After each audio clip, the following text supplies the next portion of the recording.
Coming up, the NFL and New York Football Giants get a big influx of cash. Does this change the perspective on how Joe Schoen should approach the offseason? We'll dive in on that and also talk about the XFL legacy. All coming up next.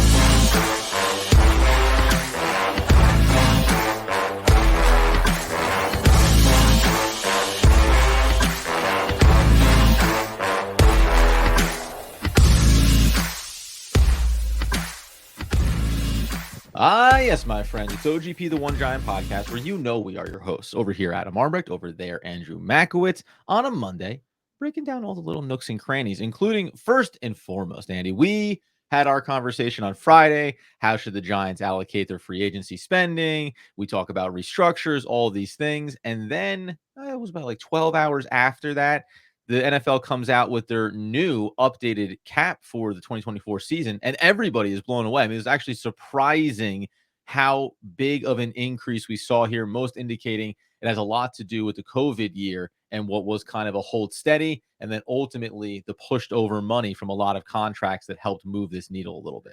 Yeah, I think that it was over $10 million more than what everyone anticipated, which for teams like the Saints that are $85 million over the cap, that is huge sigh of relief. Maybe they don't have to release certain players that they may have had to free up cap space. It obviously gives teams a little bit more breathing room to be able to make some different trades and transactions. Adam, I'm not going to overreact to this too much, because the way that I kind of look at it is like, it's not like the Giants are getting 10 million more than every other team to be able to negotiate.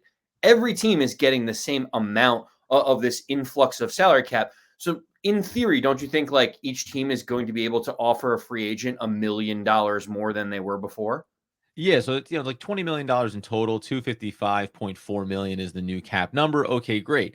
But to your point, like as soon as this came out, a lot of Giants fans, even a lot of people that cover the Giants, said, well, this does change it. This changes what the Giants do. Now they have money. They can keep McKinney. They can keep Barkley and also address the offensive line in free agency. And in theory, it's true. Like, I don't think that it's a one-to-one dollar, that for every dollar the cap goes up, every free agent goes, okay, well, that's X percent. And that means that I'll ask for X percent more.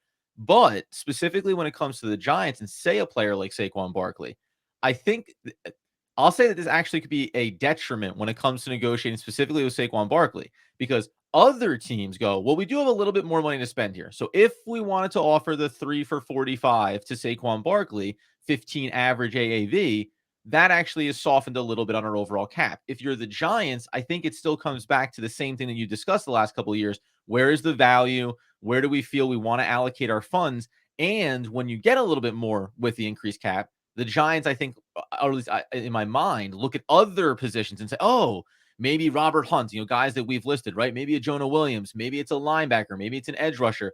I think that there could be a lot of other areas they look at now and say, we have a little bit more to maybe get into a free agent conversation that we weren't otherwise going to be able to. Yeah, I agree. I think that piece is interesting, and I touched on it on the converse side. We talk about keeping your own players. We talk about maybe having a little bit more ability to keep Saquon Barkley or Xavier McKinney.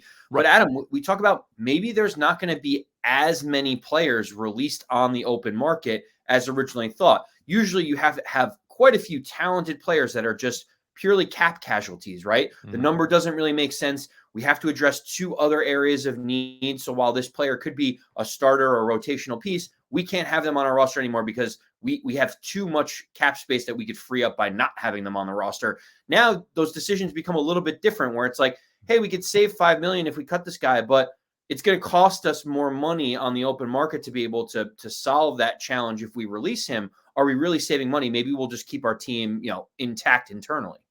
Yeah, I know. And that's what I think is interesting to me. And the Giants, again, it's different for them because keeping their team, quote, intact internally, to your point, was not a very good team last year, right? Was a 6-win team a year ago, is wondering about the injuries with Daniel Jones, is uncertain about what it's going to look like another year fast forward from now, right? So it is. I think if you're the Kansas City Chiefs, you love this. Because we talked about this even, I think, after the Super Bowl, we said, yeah, they can go out, make a couple of tweaks inside of some contracts, go get themselves one of the top wide receivers on the market and keep on rolling. And now when you increase the money, I think like well-run organizations. I hate to say, like in the division, the Eagles, who didn't have the type of end of season they wanted to, but have a GM in place that has always been very good at manipulating and finding ways to elevate the team and how many quality players they have on their roster, right? Like I look at organizations like that and say, hey, you're going to have an opportunity probably to continue to build on what you've established. Teams that struggle, and the Giants are probably somewhere in the middle ground here,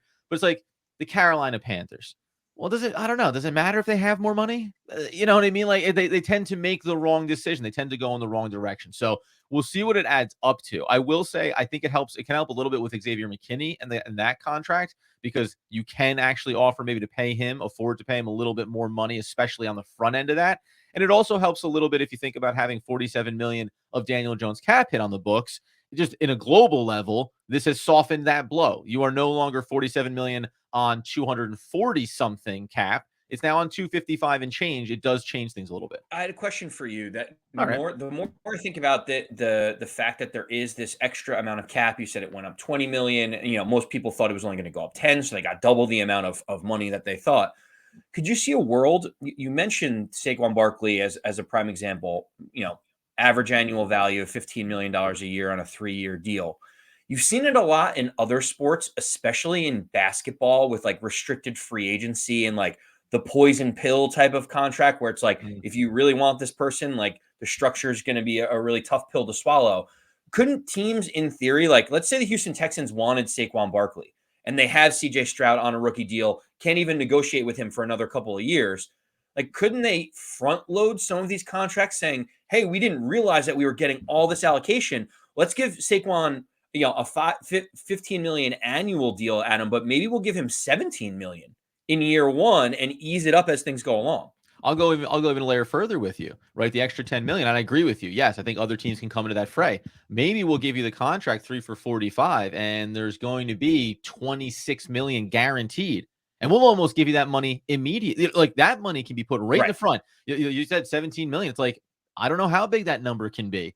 Ultimately, if you told Saquon Barkley or any player, we're using him obviously as the Giants example. If you told any player, hey, it's going to be a 3-year deal, it's really only 2. But in those first 2 years that are guaranteed, somebody can end up paying Saquon Barkley north of $35+ million over 2 years and not have it look that damaging to their cap. So yeah, I think you're right. And the Giants are not in that position, I don't believe. But we'll see. I do find it does at least open up the door slightly further here for the Giants to look at that a little bit differently. I will just give one final note on Saquon before we talk a little bit about the draft and where that stood right now. Some free agency players are already getting speculated and kind of informally announced that when the league year starts, they'll be getting released by their teams. I want to get into that as well, plus the XFL. But the Chargers. I think the Chargers are a team to watch when it comes to Saquon Barkley. They have their quarterback. They have a lot of weapons, and you've already heard the offensive coordinator say, we haven't really seen Justin Herbert with an excellent running game, with an elite running game. Now you could go back and look at their running backs and say, hey, I mean, they had some good guys back there. But the idea of walking in the door and adding an elite running back like Saquon Barkley over the short term for a team that wants to make a pop here with their coaching change, I just think the Chargers, there's a lot of teams that have more money, but there's some teams that I think kind of need that next big jump here to re-cement themselves as one of the better teams in the league. Yeah, I could absolutely see the Chargers being, in play here. It seemed difficult before with all the different contracts of Khalil Mack and Bosa and others that they, that they have to figure this out because they're clearly over the cap and these guys are very expensive. But we just mentioned it. All of a sudden, 10 million's freed up. You can do a whole host of things. And if you're Jim Harbaugh, you're not going to sit with your hands behind your back and just have Justin Herbert, twisting in the wind. They want to upgrade from Austin Eckler. Saquon Barkley is the type of player that is an upgrade over Austin Eckler. I mean, yes, what would Saquon Barkley look like with Justin Herbert? I think he'd look pretty darn good. Maybe it would look good. I don't know for sure.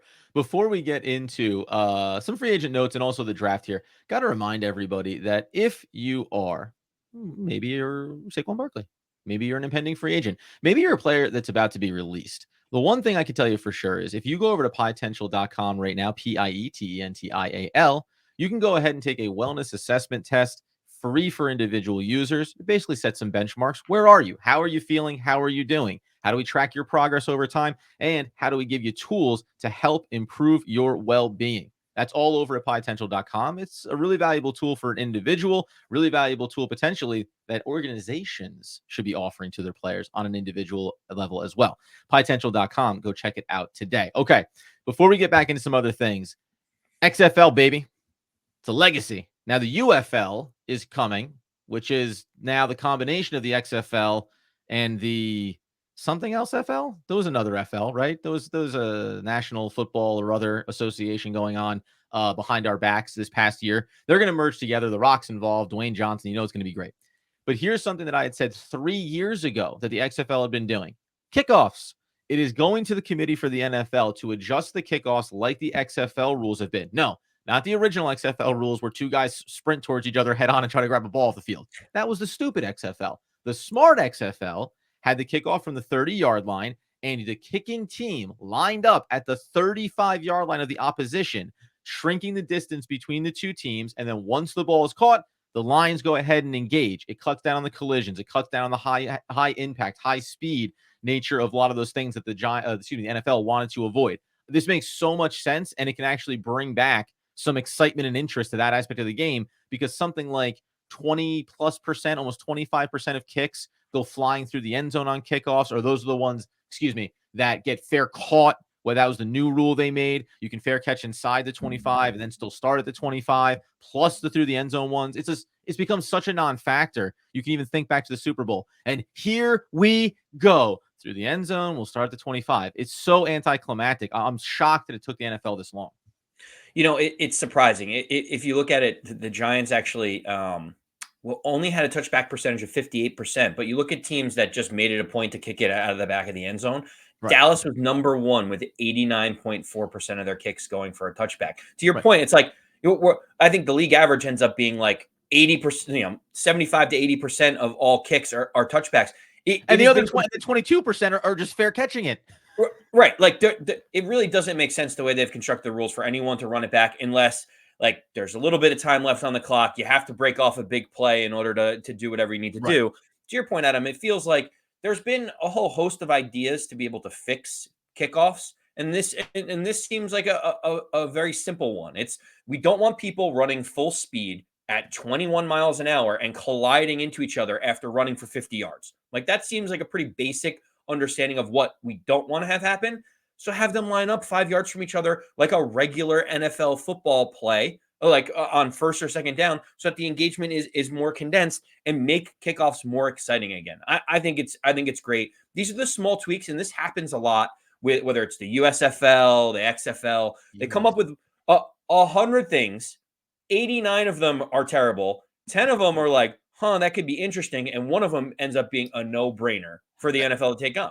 Yeah, and by the way, like, and the NFL did this with the fair catch on the kickoffs. Like, normally they really don't do these like 1-year testing. So they started to do that. But to your point, hey, you're the testing ground. You come up with something good, great. It informs a little bit of what we're doing here. And over time, I think you'll see that league is going to become a little bit more of a training ground pool, maybe young guys, back into the draft guys, undrafted players. If they can actually start to make a more concerted effort to develop a partnership like college basketball with the NBA does, and then they have their in-between steps, right, to overtime elite and some of these programs, like you can start to create a version of this where it actually helps the NFL and their product. Whereas over the years, it seems like they've been trying to push that to the side and not have it be acknowledged. Guess what, NFL? You're not going anywhere. You're always going to be the best product on the field. Okay, let's talk about the draft here for a second, too.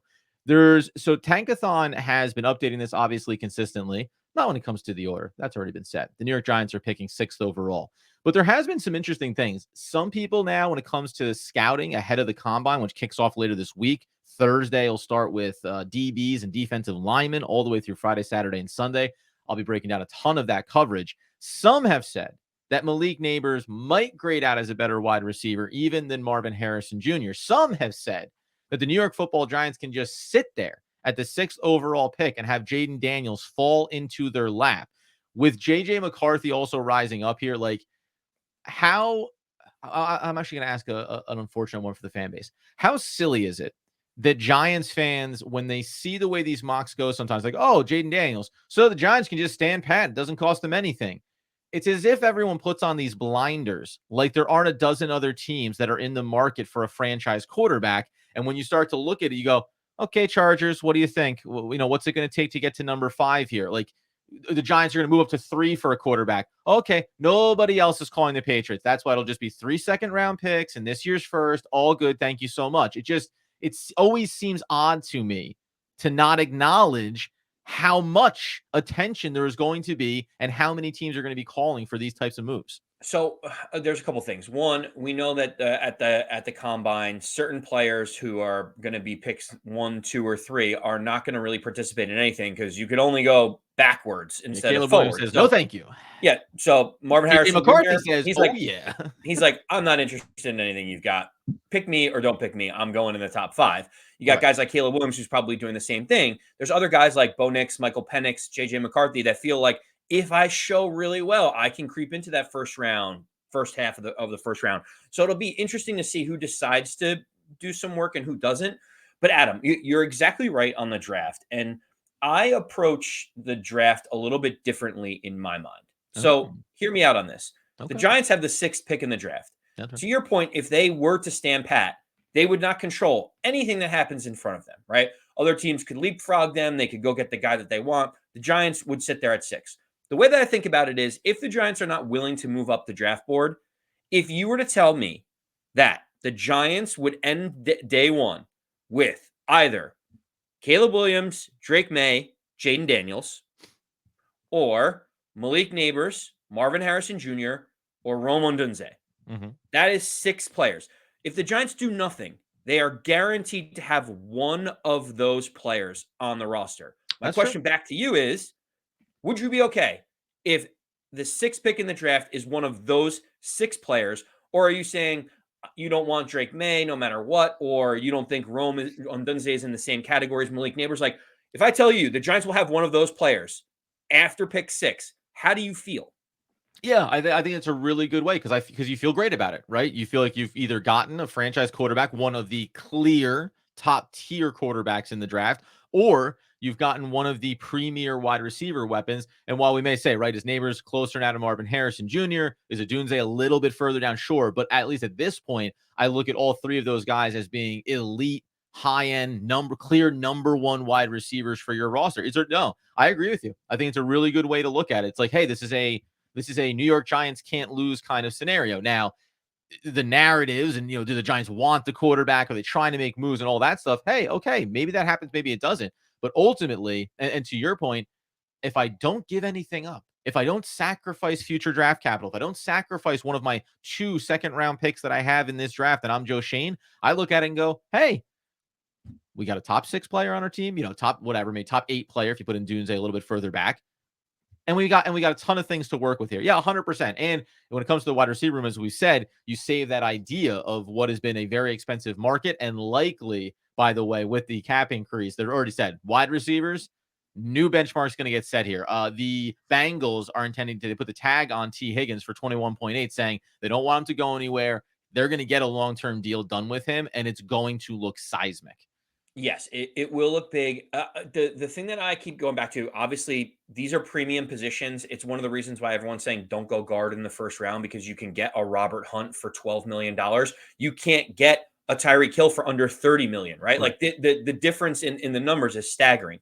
Adam, there were some reports out this morning. Ryan Dunleavy from the New York Post came out, beat writer for the Giants. He said the Giants like Drake May. The Giants do like Drake May inside the building. That can throw a little bit of complications into my question over to you, where it's like, if you're happy with getting one of those 6, then the Giants are in a really good position. If you really want one of those 6 players more than others, then you're thinking about how much draft capital it's going to take. And you have to start game theorying out, like, okay, is it going to be Caleb 1? Is it going to be Marvin Harrison 2? Where would I have to be to feel confident that I can get the one singular guy out of that 6 that I like more than everyone else? And it's tricky too, because I think we talked about this maybe last week at one point where, like, historically, when quarterbacks go 1-2, one of them is a hit and one of them is a bust. Like that's the numbers, right? And right now you look back at last year's and you'd say, oh yeah, it looks like one of them's a hit and one of them could be a bust. Now, again, where quarterbacks get drafted and the organization matters too. And then the third quarterback taken is usually like pretty good. And so I know that the logic behind this feels flawed, because if you say you love May and you think he's going to go 2, you go get him, right? But you're asking yourself that question. When you look at these players and these quarterbacks, there's no way you can't not know that, hey, statistically speaking, only one of these three out of Williams, May, and Daniels, only one of these three is going to be an all-timer. Another one is going to be really good, and one of them is going to be a bust. Now, that isn't a reason to not go make the trade and get up the board and go get your quote-unquote guy. But that's why I think I have such reservation about, okay, what's it going to take? Let's go get him. Because tons of teams have conviction about where they think they should go. A year ago, Carolina, what feels like making the mistake in who they chose, even though consensus maybe had their back to some extent. You go, well, that's Carolina. Okay, but where's the confidence level right now in the New York Football Giants and their decision-making process and their scouting process? So I do find it fascinating, man, because if you make that choice, by the way, staying at 6 and taking Daniel, same thing, because down the road in week 8 or whatever, if May looks incredible and we know the Giants had real interest in him, but they didn't want to sacrifice X amount of draft capital, well, then we're going to look back and say, so this is it. You were unwilling to give up a future first to get that guy. Look at how good he's doing while maybe Jaden Daniels is struggling, or name any quarterback that you want, right? Maybe it's that Caleb Williams struggles and everyone goes, oh, what a bullet we dodged there. Go for number 1 pick overall. Turns out standing pat and just taking it easy was exactly what you needed to do. So I do not envy Joe Schoen or NFL GMs because these decisions are legacy defining. Just that go ask Mr. DG, right? Dave Gettleman made a lot of legacy defining moves around the top of draft classes. And as we know, he is no longer a member of the New York Football Giants organization. Well, and this is why you look at Joe Schoen and say, you cut your teeth in the NFL as a scout. You Yep. have been all over the place. Yep. You know how to evaluate talent. And if that's the case, it is all on him to make the right decision. I think the hardest part for me, just thinking about where the Giants are picking and what they could do. You mentioned how it is really tough to figure out which of the QBs is going to be the one that ascends and which is the one that's going to be like, I never saw that coming. Like, clearly he's not what we thought he would be at the next level. The issue is that it feels a little bit more like a crapshoot with quarterbacks than it does with wide receivers. It feels like high-end wide receivers that go high, and maybe this is just anecdotal in my mind. Seems like it's a safer bet to be able to say, like, I am confident that Marvin Harrison Jr. is going to be a really good wide receiver. I'm also confident that Malik Neighbors is going to be a pretty good wide receiver. Like, I'm confident that they have Pro Bowl in them, whereas at the quarterback position, you may be trading 3 second-round picks, a first-round pick. Like, you may be trading a whole host of things and hoping that Drake May is as good at his position as a guy like Malik Neighbors is, at wide receiver. Yeah, and it's obviously coveted, the quarterback, for all the reasons everybody knows, right? It's your franchise-altering decision, all those things. But this is also what I always find fascinating. It's that, to your point, Marvin Harrison Jr., he's just built different. He's different than his dad. He's going to be amazing, or Neighbors, any of these guys. And you can't do it without the quarterback. That all matters. But the idea that it's like, I could just sit here and just get, the best player maybe in the NFL draft. Like, how about that for the fact, right? Marvin Harrison Jr. for a long time has been graded as the best prospect in this draft class. And it's like, so I can just sit here and do nothing. And, if you're 4, let's say, if you're the Cardinals, you go, I just sit here and just get the best player in the draft. Doesn't cost me anything. And no one's clamoring. No one's trying to race me to him. Whereas with quarterbacks, obviously, right? You're like, now you're battling other teams. So that's what I think is interesting too. Same thing applies as you work your way through this draft class. So it does become a really interesting narrative here. You and I have been pretty much in lockstep that I don't think moving up the board is something the Giants should do. Doesn't mean they won't do it. And that I think you're going to end up with a quality player at 6. And I think you and I both agree that if somebody comes a calling, if it looks like Odunze might be gettable at 8 or something, and you have teams that want to come up for one of their quarterbacks potentially, maybe you do that. We'll get into the idea of J.J. McCarthy and sitting at 6, and if, even though we're hearing some smoke and mirrors about quarterbacks, let's assume the top 3 guys do really go in the top 3 picks, and the Patriots don't make a trade out, where would we stand on some of these other quarterbacks? We'll get into that throughout the course of this week. And then, as I say, we'll also get our attention, Andy, drilled towards the combine. Do you, before we get out the door, do you enjoy the combine? Because I have spent the last 3 years, I clear my schedule, I sit and I notebook every single player at every single position. I give plus or minus grades based on my eye test when they go through the drills. And then I go and look at where they rank. And I say, wow, I'm surprised that the 125th player for me looked as good as the 79th player at the same position. Like I love getting in the weeds. I know it's not the end all be all, but nothing better than guys without pads, nothing on the line per se, except for their entire livelihood, running around in t-shirt and shorts, judging whether or not how high they jump in the air could convert to being an NFL champion. Yeah, listen. It's funny because I have a love-hate relationship with the combine, and I don't really know how to describe it, but I'm going to try my best very quickly to you. Here's how I think about it. Mm-hmm. There are certain players like Marvin Harrison Jr. that like they're going to like measure his hand size or they're going to do his vertical, and someone's going to be like, "Huh, that's an inch less than what we expected it to Yeah, be." that I And could like do. I sit here and I'm like, okay, well, he was amazing when he had pads on and played football. So, like, Yeah, to me, I'm like, I don't want to overreact to certain things. sure. What I do find fascinating on the other side of it, this is why I have a love-hate relationship, is I feel like coaches look and they want to find the rawest talent possible and say, I can coach this guy. He's got Mm-hmm. all the attributes that you want at the cornerback position, at the safety, like whatever it is. He's got the size, he's got the height, he's got the speed, he's got the athleticism. Like all of those numbers work.